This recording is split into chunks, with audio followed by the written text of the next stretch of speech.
Bonjour et bienvenue dans l'épisode 277 du podcast Productif au quotidien. Aujourd'hui, un épisode d'actualité où on veut vous présenter certains outils d'IA assez récents dont moi, personnellement, je ne peux plus me passer. Et si vous vous renseignez un petit peu sur ce qui se passe dans l'univers de la technologie, l'intelligence artificielle, les outils de bureautique et de productivité, vous avez certainement remarqué que ça change à vitesse grand V.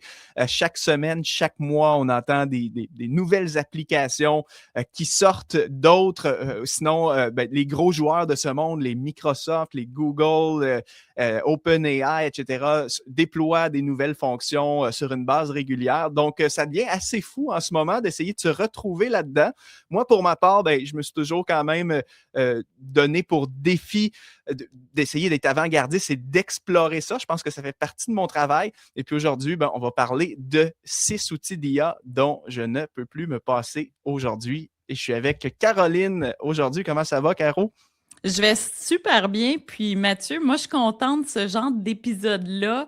Pour moi, je suis toujours très excitée de t'entendre là-dessus parce que tu fais ce que moi, j'ai pas le temps de faire et ce que d'autres travailleurs n'ont pas le temps de faire, c'est-à-dire d'explorer les nouveaux outils. Tu l'as dit, ça va tellement vite, mais moi, j'écoute toujours avec beaucoup d'attention les explorations que tu fais pour ensuite dire, ah, celui-là pourrait me convenir. Alors, je pense que là, tu viens de passer plusieurs jours, voire semaines d'une phase très intensive, hein, si je me trompe Ouais. pas. Écoute, je ne sais pas si je devrais dire ça publiquement, mais j'ai littéralement, moi, en date où on enregistre cette vidéo et ce podcast, là, on est au mois de mai. Comme toujours, j'ai tout le temps mon plan pour chaque mois, différents livrables, des projets que je devrais faire dans mon entreprise. Là, écoute, j'étais tellement dans une phase intense d'exploration de tout ça, des nouveaux outils qui sortaient, que j'ai volontairement comme reporté toute ma planification et mes projets. J'ai assumé que je vais finalement changer mon plan, prendre mon mois de mai pour m'adonner uniquement à de l'exploration d'outils, mais pas juste de l'exploration théorique, l'implémentation surtout. Donc, je travaille vraiment en ce moment sur progresser encore plus dans l'automatisation de mes différentes tâches avec tous les outils qui sont à notre disposition aujourd'hui. J'avais déjà fait un énorme progrès l'année dernière là-dessus qui m'avait permis honnêtement de libérer presque 5 heures par semaine sur plein de petites tâches administratives. Là, je continue ma progression sur des choses plus poussées et c'est un univers qui, en tout cas, moi, me passionne. Mais oui, c'est vrai que c'est une période assez intense. Le cerveau fuse de tous les côtés. Puis le problème, c'est que plus tu explores, plus ça ouvre des boucles dans ta tête du genre hey, ça, il faudrait que je le teste, il faut que j'implémente ça, ou il faut que j'essaie d'automatiser tel processus. Donc, ça peut nous rendre fous un petit peu, là, si je le dis bien honnêtement. Oui, mais tu sais, en fait, il faut toujours quand même centraliser nos efforts. Moi, j'ai envie qu'on rentre dans le vif du... J'ai envie de parler des outils que tu as testés. Donc, le premier qui te vient en tête, là, qui quand même a été bien utile pour toi, ce serait lequel d'abord? Le premier, c'est Notebook LM, qui est un outil d'IA qui a été créé par Google, vraiment avec une fonction, en fait, de maximiser tes recherches et tes connaissances. Donc, au lieu d'être un genre de chatbot où est-ce que, tu sais, des fois, tu poses une question, tu reçois une réponse, puis que l'IA te répond avec toutes ces sources qu'elle a emmagasinées, que c'est les sources du monde entier et de l'Internet au complet. Notebook LM te permet vraiment de créer une genre d'interface isolée. C'est-à-dire que par défaut, c'est comme un genre de chatbot. Je peux peut-être même, si vous nous écoutez en vidéo, essayer de vous montrer ça en parallèle sur l'écran. Je fais simplement ouvrir ici un petit partage.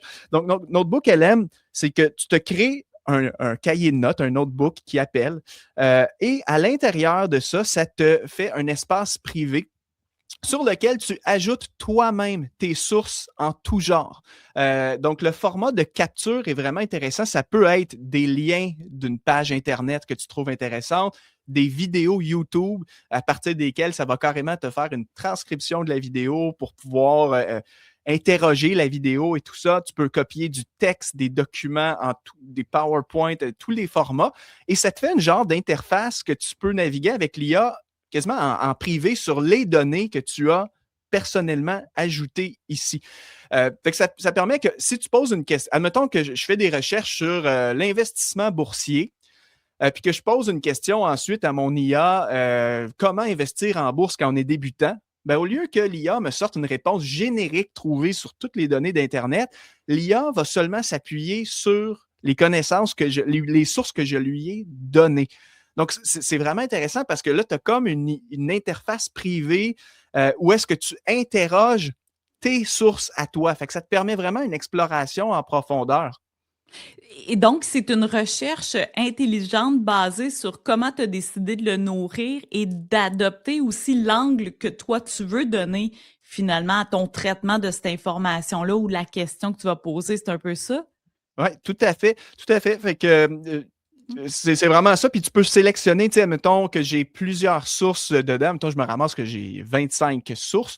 Ben, des fois, tu peux les cocher, décocher celles que tu veux qui soient activées lors de tes interrogations. Et puis, sur le panneau de droite, il y a vraiment une autre affaire. Ça, c'est la grosse valeur ajoutée. C'est que tu peux créer toutes sortes de concepts pour t'aider à comprendre l'information en un clic. Par exemple, tu pourrais créer un podcast audio à partir du contenu que tu as là. C'est complètement fou. Ben oui. Tu peux créer une présentation PowerPoint, soit toi pour utiliser ça puis aller donner une présentation, exemple à ton équipe, à tes clients, etc., ou une présentation qui va te permettre de mieux retenir les concepts. Tu peux créer des fiches d'apprentissage, des cartes mentales, des résumés vidéo. Donc, c'est vraiment incroyable et je crois avoir un exemple ici. Là, encore une fois, si vous nous écoutez en vidéo, je vous la montre là, sur YouTube. Tu sais, ça, c'était mon matériel de mon cours Zéro Courriel. J'ai fait le test. Fait que moi, j'ai importé seulement 2 sources, qui est la vérité absolue. J'ai importé mes notes de cours entières. Donc, on parle d'un document de plusieurs centaines de pages. Et le guide PDF que je donne à tous les participants. Fait que ici, moi, j'ai comme une interface privée où je peux discuter avec l'IA uniquement sur la formation Zéro Courriel. Fait que je pourrais arriver avec une question ultra précise du genre, qu'est-ce que Mathieu dit par rapport au fait de consulter ses courriels directement au réveil le matin? Et paf, ben, l'IA cherche dans la vérité absolue que je lui ai donnée, mes sources. Puis par la suite, les fameux ben, les éléments, on appelle ça studio, là, les éléments que tu peux créer, ben, c'est tout ça. Je crois ici que j'avais un flashcard. Est-ce que j'avais le PowerPoint?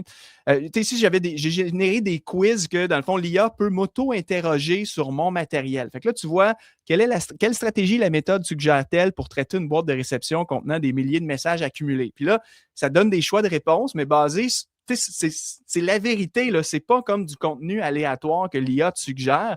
On est vraiment sur c'est ça, Tu les sais que choses que tu. l'information, elle est de qualité, elle est véridique et en plus, ben, tu peux la décliner comme en infographie.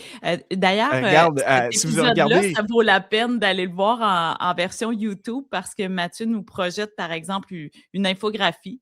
Passer du chaos à l'orchestration, ça t'a sorti un visuel carrément issu de ta formation, de tes notes de formation, finalement.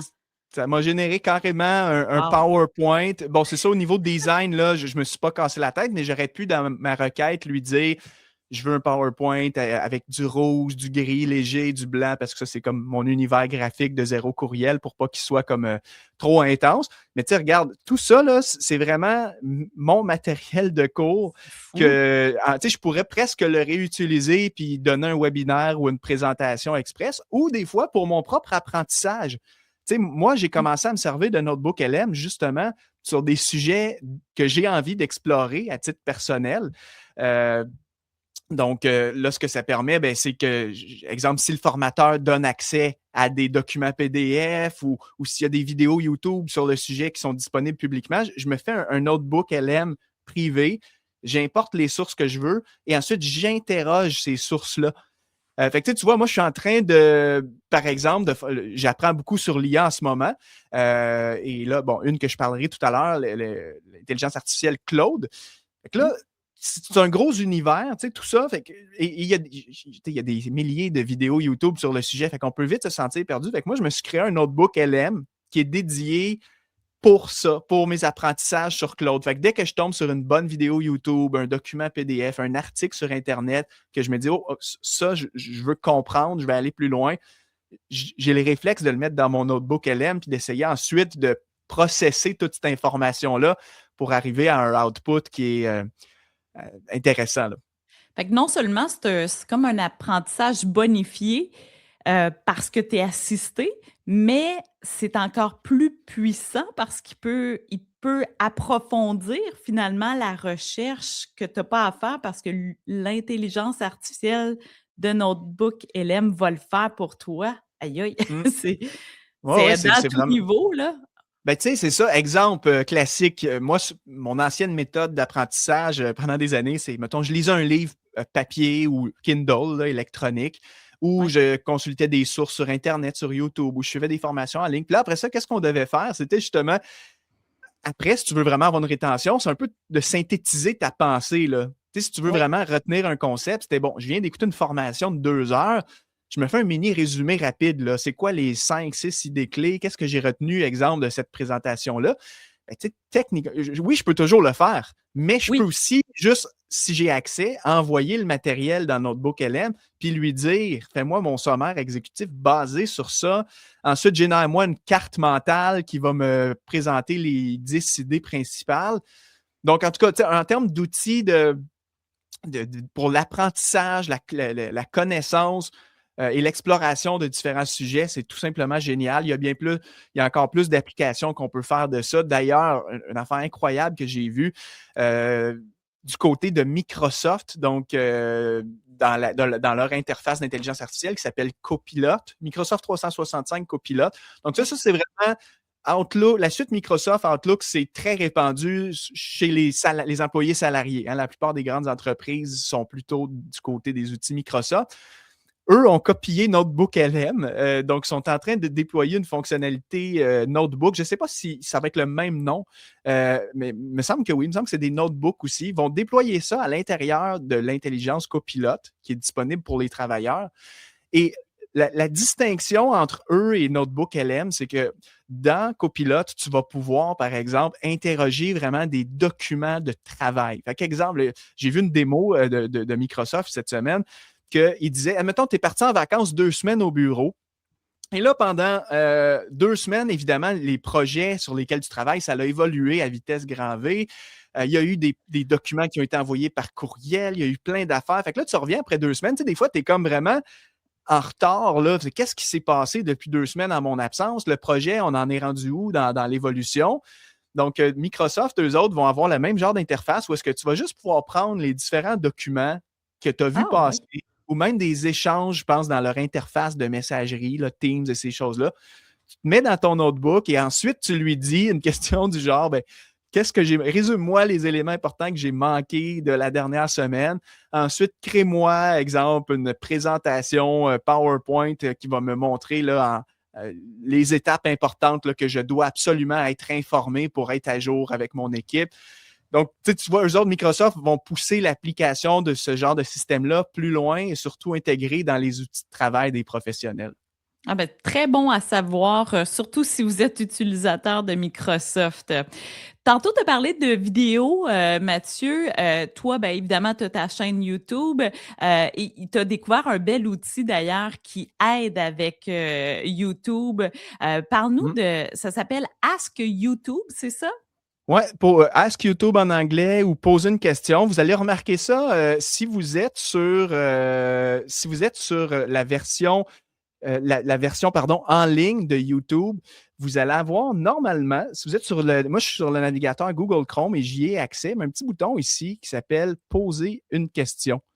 Oui, Donc, au poser bas une de la question. page. Ouais. Et là, ça t'ouvre à droite une interface d'intelligence artificielle, encore une fois, qui elle, extrait, bien entendu, probablement la transcription écrite d'une vidéo. Et là, tu peux vraiment interagir directement avec l'IA sur le contenu d'une vidéo YouTube. Donc, tu sais, j'avais fait un test, je suis en train d'écouter une vidéo sur Notebook LM, justement, et j'avais lancé une requête du genre par défaut, pourquoi on sépare Notebook LM du système de notes. Et là, tu peux vraiment interroger la vidéo. plus loin, ben, peux-tu me faire un résumé rapide de ce que le créateur mentionne? C'est quoi la thèse du créateur dans cette vidéo-là? Donc, Est-ce que tu ouais, pourrais vas-y. lui demander de t'amener dans la portion de la vidéo, par exemple, qui traite du sujet qui t'intéresse plus précisément? Oui, oui, Est-ce oui. Ben, qu'il t'amène vers ça? il y a de la minutage. Tu vois que si Ouais. vous êtes en vidéo, là, j'ai un pop-up ici que je ne sais pas ce que c'est. Ça doit être mon IA de vocal qu'on va parler tout à l'heure, d'ailleurs. OK. Ah Mais oui, oui, oui, oui. si vous êtes en version vidéo, la petite démo que je monte à l'écran, vous voyez qu'il me cite le minutage de la vidéo dans sa réponse. Ce qui fait que, admettons que je voudrais explorer plus ou valider que ce qu'il me dit est bon, ben, je peux aller dans le minutage directement ici, soit en cliquant dessus ou en ajustant la timeline, là. Ouais. C'est Donc, en tout vraiment cas, je trouve ça vraiment intéressant. génial parce que YouTube, honnêtement, c'est quand même une mine d'or d'informations. On consomme énormément de contenu là-dedans. D'avoir la possibilité de dialoguer avec l'IA là-dedans pour encore une fois, un peu dans la même mécanique de Notebook LM. J'ai l'impression que c'est le même système Notebook LM, mais cette fois-ci qui est vraiment isolé à l'intérieur de YouTube. Ouais. Ben, moi, j'entends là-dedans, tu sais, c'est une énorme bibliothèque. Notebook LM aussi, tu crées des bibliothèques, mais c'est là, tu arrives avec une recherche intelligente, Mm. approfondie, qui te fait gagner du temps, mais qui te permet de retirer encore plus d'informations parce que justement, il y a un dialogue qui peut s'installer. C'est puissant. Ah oui, puis c'est là que je vois vraiment un lien par la suite, moi, avec l'importance de notre outil de deuxième cerveau, qui est un sujet qu'on a beaucoup parlé, toi et moi, déjà sur le podcast. On vous mettra des liens vers d'autres épisodes où on parlait du deuxième cerveau. Euh, le deuxième cerveau, c'est un de nos outils fondamentaux, mais c'est l'endroit qui accumule ta connaissance, tes notes, tes idées. Donc, moi, je le dis souvent, j'ai plus de 10 000 notes dans mon deuxième cerveau depuis que j'utilise ça. Et mon deuxième cerveau, c'est pas un fourre-tout, tu sais, 10 000 notes, puis bravo, bonne chance, essaie de te retrouver. C'est un archive digital. Moi, tout est classé selon des mots-clés. Il y a des liens bidirectionnels entre mes apprentissages. Donc, tu sais, je peux, par exemple, être en train de travailler sur la création d'un cours sur l'IA et que là, je lis mes notes entre, OK, là, je viens d'apprendre un truc sur Notebook LM, je pointe cette note-là que j'ai apprise vers mon autre sphère d'apprentissage. Et là, Notebook LM, Ask YouTube, les deux fonctions qu'on vient de parler jusqu'ici, moi, la valeur ajoutée que je vois, c'est de quand tu arrives à vraiment générer une réponse très utile, là, un sommaire, une compréhension d'un sujet complexe, prends le réflexe de l'importer ensuite dans ton deuxième cerveau. C'est C'est ça. que là, ton Ouais. deuxième cerveau là, se bonifie avec du contenu beaucoup plus qualitatif que, exemple, la vieille méthode avant l'intelligence artificielle, que, avant, on naviguait sur Internet, on tombait sur un article de blog. Là, on mettait notre article de blog, exemple, dans notre deuxième cerveau, Evernote ou autre, pour peut-être la relire un Mm. jour. Mais tu sais, l'article de blog, c'est figé dans le béton. C'est pas, tu sais, peut-être qu'il te manque des infos, il y a peut-être des questions que tu aurais aimé que l'auteur réponde, mais il ne l'a pas fait dans son article. Là, tu peux faire un travail de dialogue avec l'IA jusqu'à ce que tu arrives à vraiment une compréhension que tu as besoin du sujet. Et là, pouf, on met ça dans le deuxième cerveau, dans notre base de données. On connecte tout ça avec nos autres sujets, nos sphères de vie. Ouais. Et l'information est juste meilleure, là. Tout à fait. Et nous permet de se démarquer, tu sais, par rapport à, tu sais, le fait de prendre le temps de colliger, puis c'est tellement rapide, là, tu sais, je veux dire, avec le Web Clipper, là, d'Evernote, par exemple, pour le deuxième Mm. cerveau, tu colliges facilement des données, du contenu, et ensuite, l'IA va t'aider à faire encore plus de liens que ce qu'on peut soi-même créer. C'est fascinant, c'est fascinant.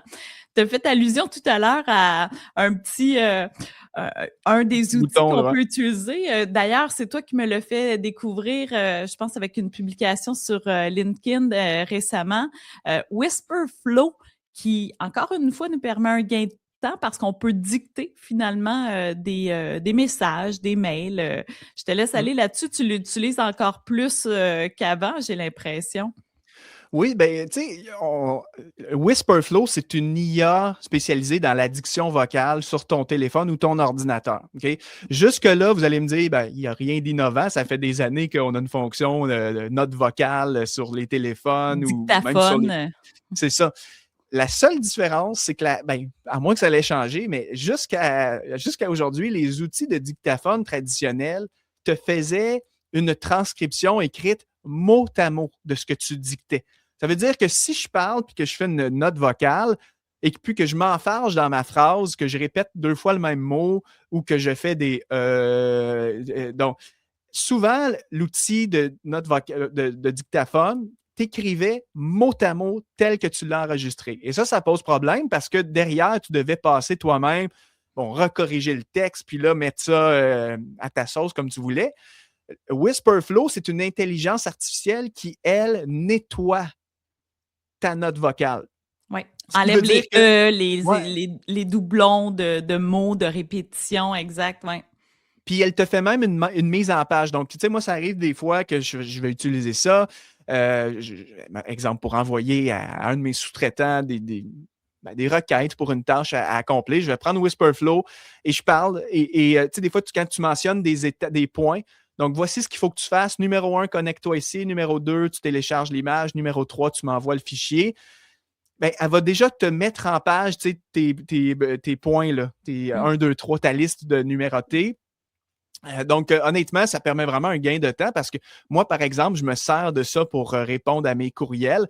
À défaut de, tu sais, des fois, utiliser l'IA pour qu'elle réponde automatiquement à certains messages, ça, je trouve que c'est un bel intermédiaire dans le Mm. sens que c'est basé sur de l'IA, mais ça demeure toi qui réponds aux messages. Fait que, énormément, moi, j'ai tout le temps Whisperflow qui n'est pas trop loin, qui est là sur mon téléphone, sur mon ordinateur. Donc, quand il y a un email que je dois répondre, je fais juste l'activer, puis je peux dicter ma réponse, mais l'avantage, c'est que l'orthographe est corrigée, la mise en page est correcte.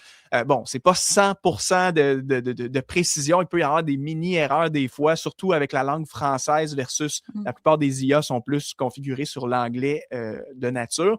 Mais mis à part des fois des petits mots qui sortent pas comme tu voudrais, là, le taux de précision est assez élevé. Mm. Donc, il y a un gros Ben, gain de moi, il temps. m'a étonné. Il m'a étonné par rapport même à la langue française. C'est l'outil de transcription vocale que je trouve le plus performant. J'ai pas essayé autant d'outils que toi, mais celui-là, je l'ai moi-même adopté parce que je l'ai trouvé concluant. Puis je suspecte même que tu m'écrives sur Messenger en utilisant Whisperflow. Ça se peut-tu? Je le fais des fois. Même Ouais. des fois, je vais sur les réseaux sociaux, par exemple sur Ouais. LinkedIn, et je veux répondre aux commentaires que les gens ont laissés sur mon LinkedIn. Donc, je suis sur mon téléphone et je tape même plus avec mes doigts. Je C'est fais ça. juste répondre. Donc, hey, merci pour le commentaire. J'apprécie que vous ayez apprécié mon contenu. Je le dicte comme ça et ça s'écrit parfaitement de façon naturelle. Ah, et Donc, encore je là, c'est trouve. un gain de temps, là. Parler, c'est plus rapide qu'écrire. Même quand on Ouais. écrit vite, là, ça reste que c'est encore plus efficace. Bon, ben là, je le sais, tu nous en as parlé sur le podcast, là. Tu es dans une exploration assez intense, j'ai envie de dire, de Claude. Tu connaissais quand même très bien ChatGPT, mais là, tu as beaucoup testé Claude récemment. Parle-nous donc L'IA Claude, l'IA. parce que quelqu'un L'IA, qui ne oui, connaît pas Claude, il oui! dit Claude, et elle me parle de quoi, elle, Claude? Il y a une Excuse-moi, oui. intelligence artificielle On parle pas de concurrente de mon chat. père. Mon père C'est s'appelle ça. Claude, mais tu n'as pas testé mon père à Non, non, non, discuter c'est avec ça. lui. Donc, l'IA Claude. Merci de C'est ça. préciser, Mathieu. Oui, ben, donc, dans les grandes intelligences artificielles concurrentes, là, le top, c'est ChatGPT est la plus connue, bien entendu. Tu as aussi Gemini du côté de Google, tu as Copilot du côté de Microsoft et tu en as un autre qui s'appelle Claude, développé par l'entreprise Anthropic. Puis, c'est vraiment une IA qui a la cote en ce moment là, depuis peut-être un an, même qu'il y a une migration massive là, de millions d'utilisateurs qui quittent petit à petit ChatGPT pour aller vers Claude. Donc, moi aussi, voyant ça, tu sais, je vais être bien honnête avec vous, ça me fatigue, moi, de devoir changer d'outil, surtout quand tu as pris du temps de. Tu sais, moi, mon ChatGPT était.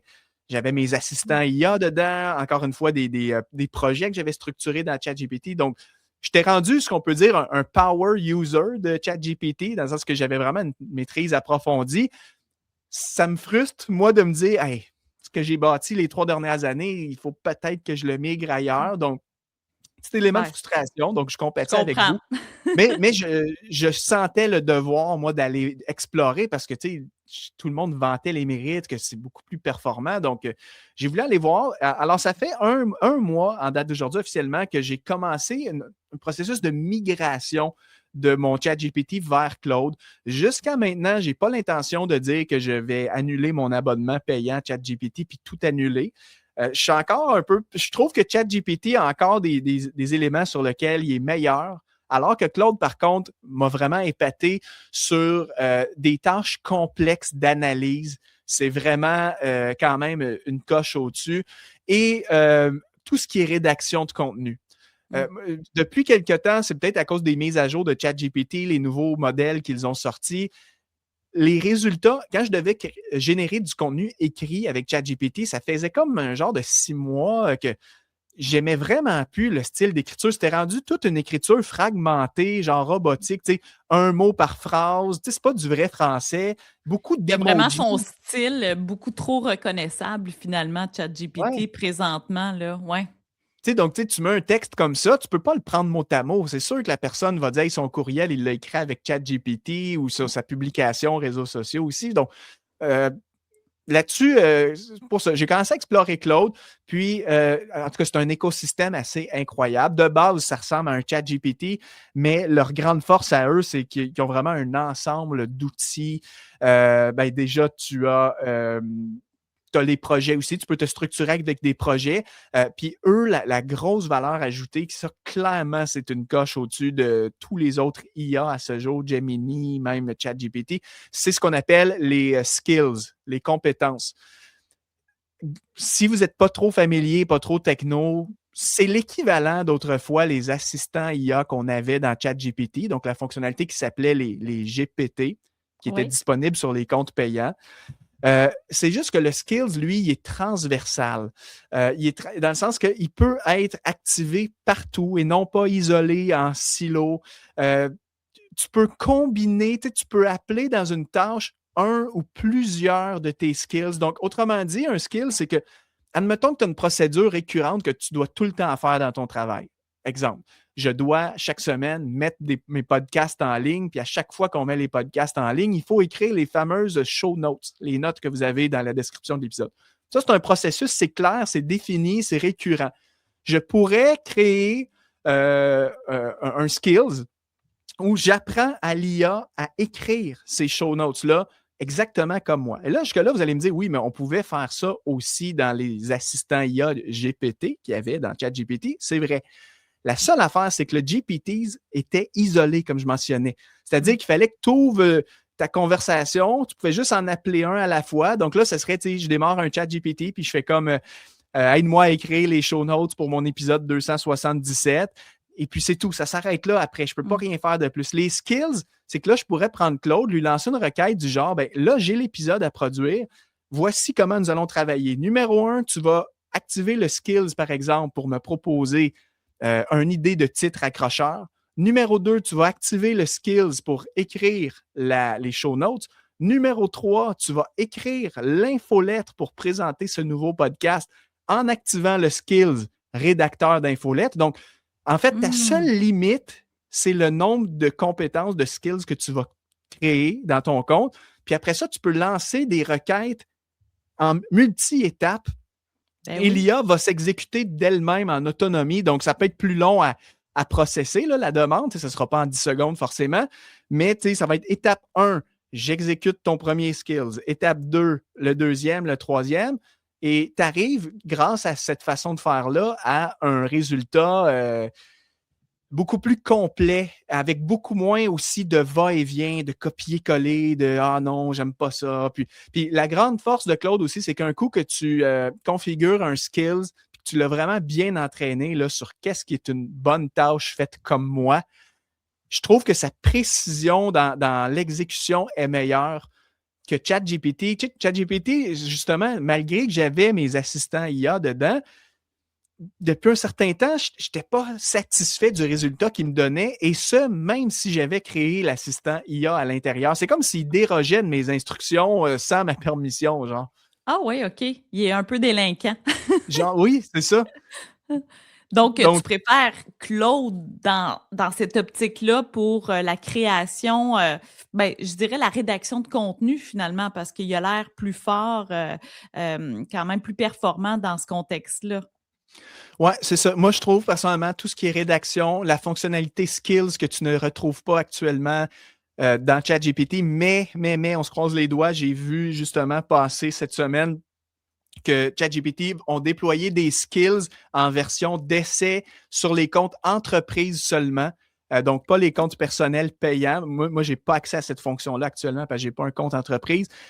Donc, j'ai vu que ChatGPT semble vouloir emboîter le pas, et ils ont même laissé sous-entendre que les skills seront la nouvelle évolution des fameux GPTs qui, je pense, dans un futur pas si loin, pourraient être désuètes et remplacées par des skills.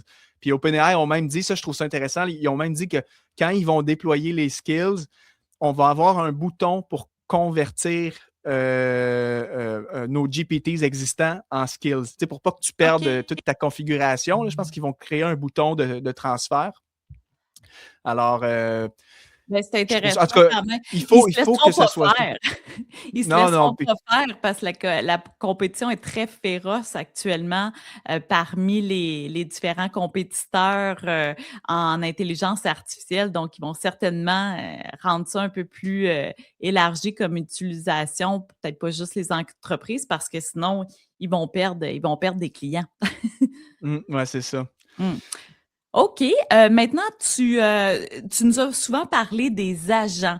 Puis là, tu as exploré encore ça davantage, les agents d'intelligence artificielle. Qu'est-ce que tu as constaté, dans ces intensives exploratoires que tu vis présentement? Ben, en fait, les agents, d'ailleurs, ça va être le sujet d'un autre épisode de la semaine prochaine. Je vais recevoir une spécialiste là, dans de la création d'agents IA. Je ne veux pas m'aventurer là-dessus aujourd'hui parce que c'est un très, très gros sujet qui peut être assez complexe à comprendre. Mais juste mentionner que les agents IA peuvent prendre différentes formes selon l'application que vous utilisez. Moi, ce que j'ai beaucoup exploré récemment, c'est ben, les agents qui sont proposés justement par Claude, par ChatGPT qui en ont sorti un, et Google Gemini qui vient aussi de sortir le leur, je crois, il y a quelques jours à peine.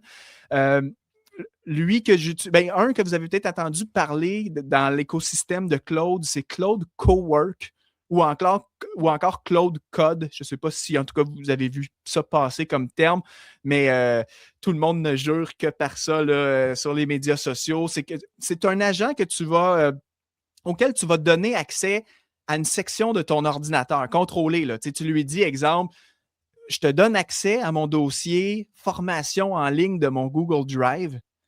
Et là, cet agent-là a la possibilité de faire des actions à l'intérieur de tes fichiers directement à la demande.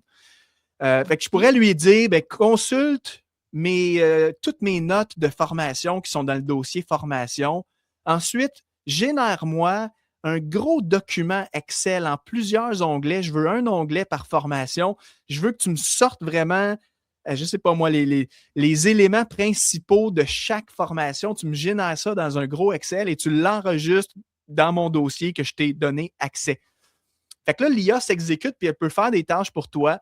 Ces agents IA-là peuvent aussi, ça c'est vraiment la grosse valeur ajoutée, peuvent se connecter à des applications tierces que tu utilises via ce qu'on appelle un connecteur MCP. Donc là, tu pourrais, si tu le souhaites, puis si tu es à l'aise avec ça, connecter, exemple, ton Google Agenda, ton calendrier Outlook, n'importe quel autre outil, pour autant que l'outil est pris en charge là, par le MCP. Je vous dirais qu'aujourd'hui, tous les gros outils majeurs s'intègrent avec les IA comme ça, les agents. Fait que là, moi, j'ai commencé à faire des choses quand même incroyables avec ça. Par exemple, pour ce qui est de la facturation, je suis capable maintenant de donner accès à mon processeur de paiement. C'est une application qui s'appelle Stripe. Fait que si des fois, j'ai des questions, le client peut me demander j'ai perdu ma facture, est-ce que c'est possible de me le renvoyer? Ben, tu sais, j'ai juste exploré pour l'instant, je ne l'ai pas déployé officiellement, là, mais j'ai fait un test que si je connecte mon compte Stripe en MCP, je pourrais juste faire une requête à mon IA en 30 secondes. Peux-tu aller consulter la fiche client de ce client? Extrais-moi là, l'historique de ces achats, puis donne-moi les pièces jointes aussi de ce qui a été généré, tout ça, dans mon dossier d'ordinateur. Puis après ça, moi, je peux poursuivre, prendre le relais avec mon client, puis dire voici Wow! vos documents. Fait que tu sais, c'est des petites affaires que normalement, oui, il faut que tu le fasses à la main. Tu te connectes dans ton logiciel, tu fais une recherche. Là, Mmh. tu vois que ça ouvre la porte à de l'automatisation beaucoup plus large. Mais en tout cas, c'est un gros sujet. Ça mériterait un épisode dédié parce que là, le temps passe. Mmh. Mais je les ai toutes testées en ce moment. Donc, tout ce qui est Claude Cowork, Claude Code. J'ai testé aussi Codex, qui est l'équivalent, mais version ChatGPT. ChatGPT. Et là, j'ai pas vu, j'ai vu ça passer cette semaine, mais Gemini Spark, qui sera la version Google de ces agents-là, qui va en avoir un peu partout. Fait que, tu sais, moi, ce que je vois, en tout cas, pour terminer là-dessus, c'est que on est dans une phase de déploiement rapide. Une compagnie de tech, ben, crée une fonction, ensuite, dans les mois qui suivent, les autres copient. Mmh. Fait que, je l'ai déjà dit sur le podcast dernièrement, mais je pense que là, ça va vite. On va arriver à un stade un jour où ça va se stabiliser. Et ce qui est intéressant, c'est que ces nouveaux outils-là, ces nouvelles fonctions-là qu'on voit émerger actuellement, c'est les outils de demain. Tu sais, si on se Mmh. projette dans 10 ans, avec quoi on va travailler, moi, je pense que dans 10 ans, tout le monde va avoir un agent IA à son service, au même titre qu'on a tout un agenda électronique, on a toute une boîte de courriel, un outil de liste de tâches. Dans le futur, ça va arriver, ça va être là qu'on s'en va. La question, c'est de savoir quelle application tu vas utiliser. Mais rendu là, on aura le choix. Tu sais, je pense qu'il y aura plein de. Tout comme aujourd'hui, on parle, exemple, j'ai besoin d'un outil pour gérer mes tâches. Ben, il y en a 200 outils de liste de tâches. Fait que tu as le choix C'est rendu là. ça. Ça dépend de ton écosystème puis de tes préférences Mmh. aussi, là. Oui, puis le développement ne sera pas toujours aussi foisonnant qu'actuellement. Puis il y a des choses qui vont, il y a des applications, des fonctionnalités qui vont être incontournables, comme tu viens de le noter pour un agenda électronique, le courriel, le gestionnaire de tâches. Donc, il faut quand même pas virer fou avec ça, là. On peut se sentir facilement dépassé. Tantôt, tu parlais de, tu sais, on voit toutes les possibilités créatives qui existent. En même temps, on se dit: «Mais là, j'arriverai jamais à utiliser tout ça, à tout faire les tests». Mais une chose à la fois, un outil à la fois, mieux vaut, se concentrer. Et qu'est-ce qui est, pertinent pour vous, là? On vous demande pas d'adopter tout ça, c'est vraiment pas l'idée. Vous avez pas à être des early adopters. Il y en a qui sont là pour faire ça, mais on va le sa j'aime beaucoup ta façon de voir les choses, c'est-à-dire que, dans quelques années, au fur et à mesure, il y a des applications, des fonctionnalités qui vont être incontournables. Puis à ce moment-là, les gens vont les intégrer graduellement selon leur quart de métier. Mais c'est vraiment intéressant ce que tu nous as permis de découvrir par ton entremise, Mathieu. Il y a certainement une question juste en terminant que les gens doivent se poser. Est-ce que tous les outils dont tu nous as parlé aujourd'hui, est-ce qu'il faut payer pour y avoir accès? Bonne question. Les deux premiers, non. Donc, Notebook LM, c'est entièrement gratuit directement avec votre compte Google. Le truc sur YouTube aussi, YouTube étant un outil gratuit, fait que vous avez ça directement. Whisperflow est un outil en freemium, donc vous pouvez l'utiliser gratuitement. Moi, présentement, je ne paye pas pour ça. C'est juste que si maintenant, tu l'utilises à coût de dizaines et dizaines de messages par jour, là, il faudra peut-être que tu migres sur un plan payant. Claude et les agents IA, ça, ce sont des fonctions payantes. Claude, tu peux l'utiliser en version gratuite, mais tu atteins rapidement des limites d'usage et tout ça. Si tu veux vraiment que ce soit une machine de productivité et tout, vaut mieux prendre le plan à, je crois, à 20 par mois. Les agents IA, ce sont des fonctionnalités payantes, bien entendu. Et puis, c'est ça. Mais la plupart fonctionnent avec un modèle freemium, une Oui. version gratuite et extra payant. Donc, ça permet de faire ces tests-là. Alors, merci de nous avoir présenté des nouveaux outils qui vont peut-être devenir des incontournables éventuellement. Ça, c'est le temps qui va nous le dire. Alors, ça a été un épisode riche et merci beaucoup pour tout ça, Mathieu. Et nous, on va vous retrouver pour un prochain épisode de Productif au quotidien.